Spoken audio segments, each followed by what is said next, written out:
ये वेबसाइट पे जा सकते हो आईडीपी आईएलटीएस की, कहते हैं वर्ड पावर मेड इजी। आपको एक बहुत ही सिंपल टिप दूंगा जिससे आपके साथ कभी ये नहीं हो बैठ जाए कि अब आगे क्या बोले, बट इस पीपीएफ टेक्निक्स। हेलो फ्रेंड्स, ये वीडियो में मैं आपको बताऊंगा कि आप आईएलटीएस में बैंड 8 कैसे ला सकते हैं।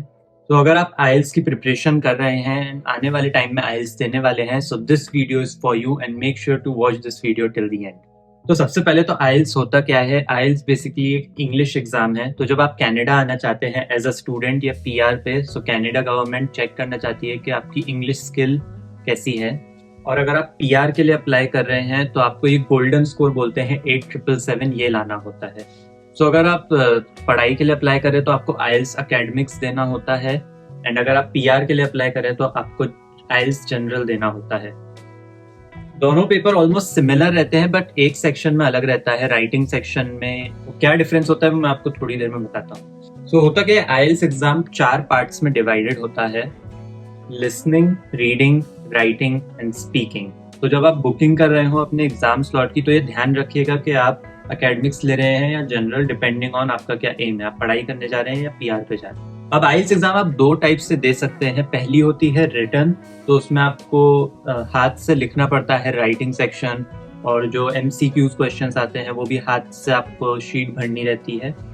और दूसरा होता है कंप्यूटर बेस्ड। तो कंप्यूटर बेस्ड में आप एक्चुअली टाइप करते हैं एंड माउस का यूज करके आप ऑप्शन सेलेक्ट करते हैं। अब इसमें कौन सा यूज करना चाहिए वो एक्चुअली डिपेंड करता है आपके ऊपर। जैसे मैं अपना एग्जांपल देता हूँ, तो मुझे कंप्यूटर टाइपिंग में काफी आदत है। लाइक लास्ट 7-8 ईयर्स से मैं कंप्यूटर पे टाइप करते आ रहा हूँ और लिखना तो बहुत ही कम रहता था। तो मेरी टाइपिंग स्पीड काफी ज्यादा है, एंड क्योंकि मेरा ऑफिस का काम लैपटॉप पे रहता था, तो मेरा कंसंट्रेशन भी लैपटॉप पे जब मैं चीजें पढ़ता हूँ तो वो बना रहता है, rather देन रीडिंग पेपर। ऐसा कुछ नहीं है कि एक अच्छा है एक बुरा है, टोटली डिपेंड्स आप इसमें कंफर्टेबल। अब इंडिविजुअल सेक्शंस पे जाने से पहले एक जनरल टिप मैं आपको देना चाहूंगा, which is practice practice and practice.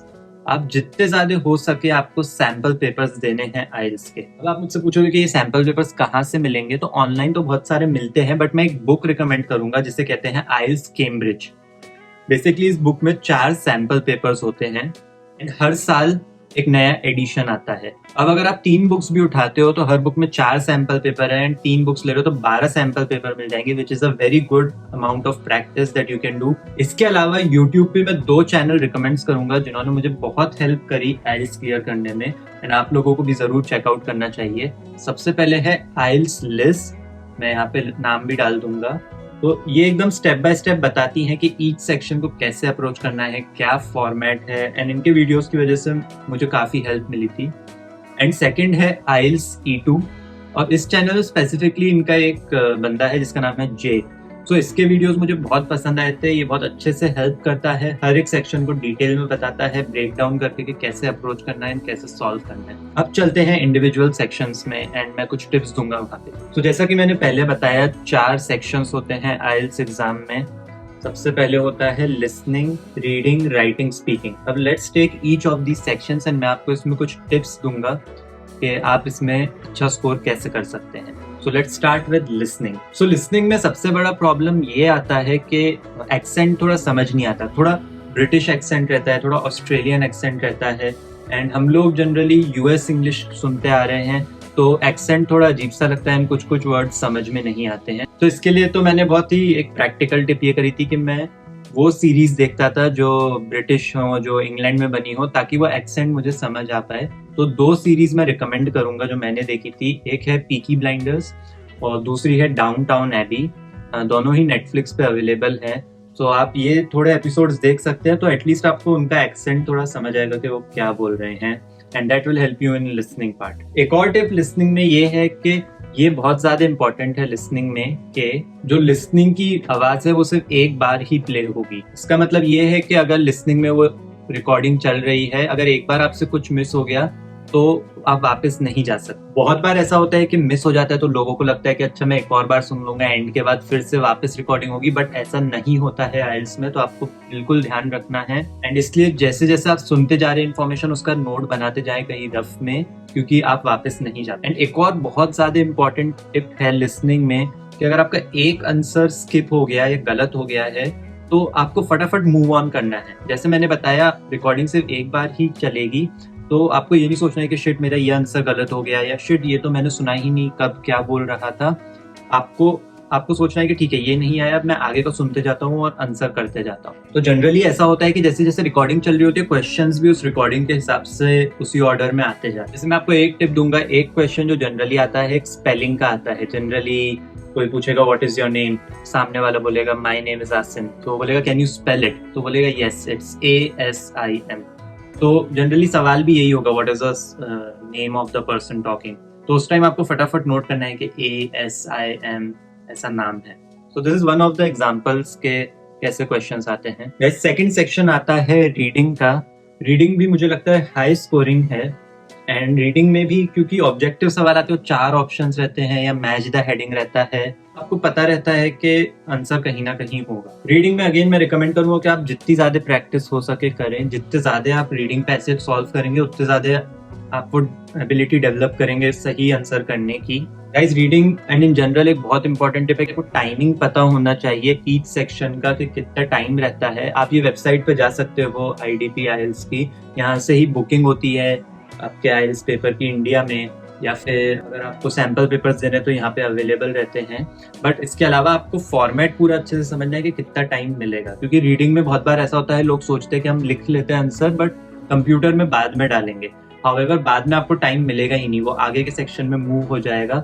And then ऐसा ना हो कि आपके पास सारे आंसर्स पेपर पे लिखे हुए बट आप कॉपी ही नहीं कर पाए। तो इसलिए बहुत ज्यादा इंपॉर्टेंट है कि एक एक फॉर्मेट आप समझे कितना टाइम रहेगा, एडिशनल टाइम मिलेगा या नहीं मिलेगा। इसके बाद आते हैं थर्ड पे जिसे कहते हैं राइटिंग। राइटिंग थोड़ा सा ट्रिकी होता है क्योंकि सब्जेक्टिव होता है, ऐसे ऑप्शंस नहीं रहते, तो आपको पता नहीं रहता कि सही करा है कि गलत करा है। एंड अगर राइटिंग में अगर आप एकेडमिक दे रहे हैं तो ग्राफ वाले क्वेश्चंस आएंगे सबसे पहले। अगर आप PR के लिए दे रहे हैं तो एक लेटर लिखना होगा फर्स्ट पार्ट में, एंड सेकेंड पार्ट में ऐसे लिखना होता है, दोनों में ही। एंड ऐसा कुछ टाइम डिस्ट्रीब्यूशन नहीं है, बट जनरली कहते हैं कि पहले 20 मिनट लेटर में या ग्राफ में दो एंड बचे हुए 40 मिनट जो हैं वो ऐसे में दो, ताकि आप दोनों चीजें अच्छे से अटेम्प्ट कर पाओ। राइटिंग में गाइस मैं बहुत ज्यादा रिकमेंड करूंगा एटलीस्ट 30 एसेज आप लिखो before giving your IELTS। Writing में जनरली ऐसा होता है कि कुछ लिमिटेड ही क्वेश्चंस आते हैं, बहुत सिमिलर रहते हैं कि are you against it, are you for it, what are your views, ऐसा। एंड जो फॉर्मेट रहता है वो भी काफी फिक्स्ड रहता है। अब अगेन ये फॉर्मेट देखने के लिए आप IELTS लिस्ट की वेबसाइट विजिट कर सकते हो, या IELTS C2 में जो जय है उनके वीडियोस देख सकते हो। मैं कुछ लिंक्स जो हेल्पफुल थी वो डिस्क्रिप्शन में भी डाल दूंगा, जिसमें वो फॉर्मेट बताता है एसे का, ऑल लेटर का और ग्राफ्स का। गाइज राइटिंग में एक इम्पॉर्टेंट टिप है कि टाइम मैनेजमेंट आना चाहिए। मेरे साथ क्या हुआ था, मैंने लेटर में आधे घंटे दे दिए थे एंड देन बाद में मैं जब ऐसे पे आया तो मेरे पास टाइम शॉर्ट पड़ गया एंड मैं जल्दी जल्दी लिखा कि कंक्लूजन में लिख ही नहीं पाया, एंड कंक्लूजन के भी काफी मार्क्स रहते हैं। इसलिए जब मैंने पहली बार IELTS दी थी तो मुझे राइटिंग में 6.5 आया एंड मुझे फिर से देनी पड़ी। एंड इस बार मैंने राइटिंग की बहुत प्रैक्टिस करी क्योंकि मुझे पता था कि ये एक वीक पार्ट है, एंड उसके बाद I was able to clear it second attempt में। बहुत ज्यादा इंपॉर्टेंट है, राइटिंग में प्रैक्टिस करनी ही है। बहुत बार ऐसा होता है कि आलस आता है कि यार कितनी बार ऐसे लिख तो लिया, 2 या 3 ऐसे लिखोगे फिर लगेगा कि यार ये तो इजी है, मैं तो आगे कर ही लूंगा कुछ भी टॉपिक आ जाए। बट आपको यही फीलिंग हटानी है, ओवर कॉन्फिडेंस में बिल्कुल नहीं आना है, एंड एटलीस्ट 30 एसेज आपको प्रैक्टिस करने हैं IELTS देने से पहले। देखो यार IELTS का एग्जाम 14,000 रुपए देने होते हैं, तो आप 14,000 स्पेंड कर रहे हो, यू डोंट वांट कि आप फिर से 14,000 दो, तो ये थोड़ी मेहनत आप खुद को पुश करके कर लेना। गाइस राइटिंग में अगर आप अच्छी वोकैबुलरी यूज करोगे तो उसके भी अच्छे पॉइंट्स मिलते हैं, बट बहुत बार ऐसा होता है कि हमारे पास अच्छी वोकैबुलरी है नहीं। तो मैं ये बुक रिकमेंड करूंगा, ये 100 रुपए से भी कम की आती है, इसे कहते हैं word power made easy.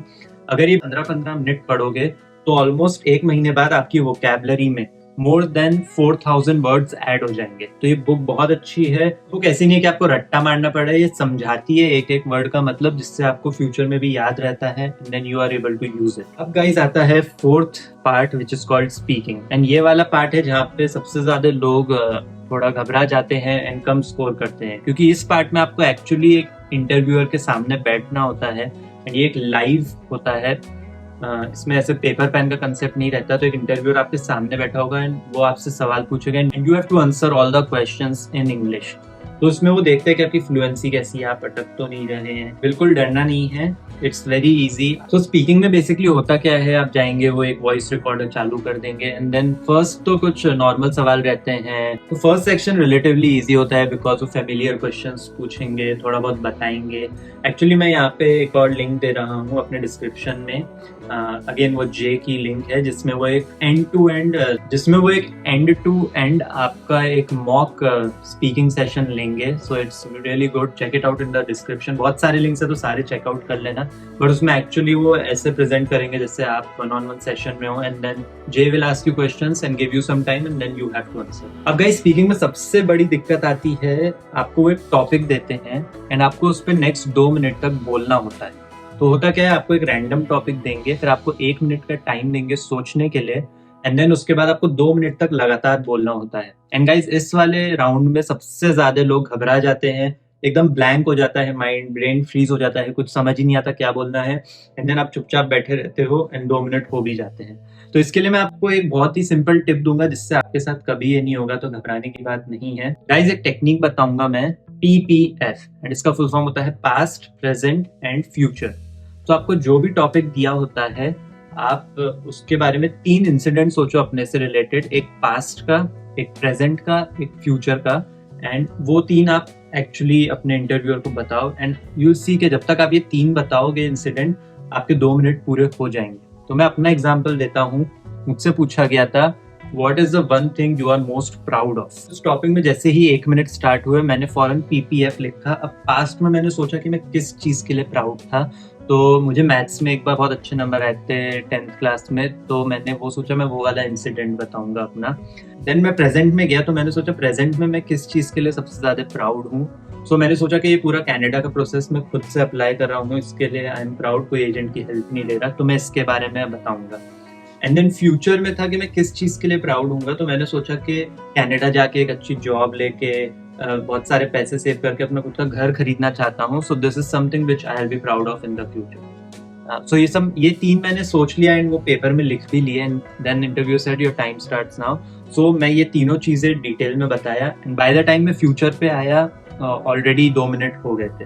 This is a very good way to approach this and again you have to practise. आप एटलीस्ट 30 टॉपिक्स लेना, रोज एक नया टॉपिक लेना एंड देन उस पे इस PPF टेक्निक को यूज करके 2 मिनट तक कंटिन्यूस बोलने का ट्राई करना। जैसे एक बात बताता हूँ, टॉपिक के साथ ना वो लोग भी कुछ चीजें देते हैं कि जिससे आपको थोड़ा गाइडेंस मिले, तो आप वो भी यूज कर सकते हो apart from this PPF technique. For example जैसे what is the moment you're proud of में वहाँ पे कुछ लाइंस दी हुई थी कि with who were involved, was someone in your family involved, तो वो लोग भी थोड़ा बहुत हिंट तो देते हैं कि किस चीज के बारे में बोल रहे हैं।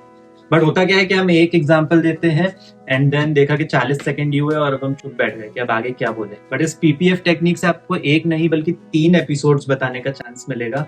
तो जब तक आप तीसरे पे पहुंचोगे बहुत चांस है कि आपके 1.5 मिनट तो हो ही गए होंगे, 1.5 से 2 मिनट, तो आपका वो टाइम अच्छे से निकल जाए। उसके बाद गाइज आपने जो भी टॉपिक बताया है उस पर कुछ क्रॉस क्वेश्चनिंग पूछेगा इंटरव्यूअर। बट इसमें बहुत इंपॉर्टेंट है कि इंटरव्यूअर आपको ये चेक नहीं करा कि आप राइट है या रॉन्ग है, आपको तो इसमें कोई सही आंसर नहीं है। मेन थिंग इज कि आप इंग्लिश अच्छे से बोलो, और जो भी वो हो सकता है कि वो आपको थोड़ा प्रेशराइज करे कि जैसे मेरे एग्जांपल में ऐसा प्रेशर बना सकते थे कि अरे मैथ्स में अच्छे नंबर है, ये कोई मोमेंट थोड़ी ना है प्राउड होने का। आपका टॉपिक है या जो आप वर्ड्स बोल रहे हो वो सही है या गलत है ये चेक नहीं कर रहा, सिर्फ इंग्लिश चेक कर रहा है, तो आप कुछ भी आंसर कर दो। आप बोल दो for me it is a proud moment, that's it. तो इसमें ऐसा नहीं है कि आपने इंटरव्यूअर को कुछ काउंटर क्वेश्चन कर दिया तो वो कम मार्क्स देगा। इट्स जस्ट अबाउट कि आपको इंग्लिश बोलना आता है कि नहीं। अब इसमें भी ना लोग ओवर कॉन्फिडेंट हो जाते हैं कि यार जो भी टॉपिक आएगा मैं बोल दूंगा, बट इतने ट्रिकी टॉपिक रहते हैं। इट्स वेरी इंपॉर्टेंट कि आप प्रैक्टिस करो एंड एटलीस्ट 30 टॉपिक्स तो प्रैक्टिस करना IELTS देने से पहले। एंड गाइस फाइनली मैं एक बार फिर से आपको रिसोर्सेज बता देता हूँ क्या क्या आपको कहाँ से ये सब मिलेगा। तो अगर आपको टेस्ट पेपर्स चाहिए तो सबसे पहले तो IELTS की वेबसाइट पर जाना, IDP IELTS, यहाँ पे इसकी लिंक है। यहाँ पे आपको सैम्पल पेपर्स मिलेंगे, यहाँ से आपको बुकिंग भी करनी है।